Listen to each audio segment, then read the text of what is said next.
12 jours de négociations pour un accord jugé unanimement insuffisant. Le texte signé à l'arraché à Copenhague prévoit de limiter le réchauffement planétaire à 2 degrés d'ici à 2050 par rapport à l'époque pré-industrielle, mais sans fixer les contraintes nécessaires pour y arriver. Aucune décision n'a ainsi été prise concernant la réduction des émissions de gaz à effet de serre. Il va falloir attendre janvier pour que des objectifs chiffrés soient enfin définis.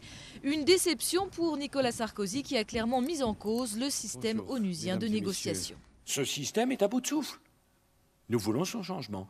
Et d'ailleurs, c'est miracle que dans ces conditions, on arrive quand même à accoucher d'un accord digne de ce nom, dont on peut regretter qu'il ne soit pas plus ambitieux, mais qui est un accord qui fait progresser les choses, c'est incontestable. Donc ce système doit changer, changera. Même sentiment mêlé du côté de Barack Obama qui évoque un accord significatif mais insuffisant. Le président américain qui aura bataillé ferme avec le Premier ministre chinois à Copenhague le reconnaît. Arriver à un accord légalement contraignant sera très difficile et prendra beaucoup de temps.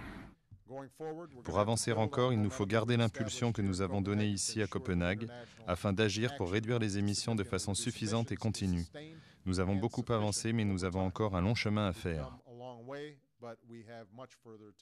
À Copenhague, les États-Unis se sont engagés à verser un peu plus de 3,5 milliards de dollars pour aider les pays les plus vulnérables à faire face aux conséquences du changement climatique. Au total, les pays industrialisés vont débloquer plus de 30 milliards de dollars d'ici à 2012. Pas de quoi, loin de là, calmer la colère des ONG qui dénoncent en chœur un accord honteux. Les dirigeants du monde entier sont venus ici à Copenhague avec la promesse de livrer un accord juridiquement contraignant qui permette de lutter efficacement contre les changements climatiques. On n'a rien sur la table aujourd'hui, c'est extrêmement décevant et c'est une honte pour les dirigeants du monde entier.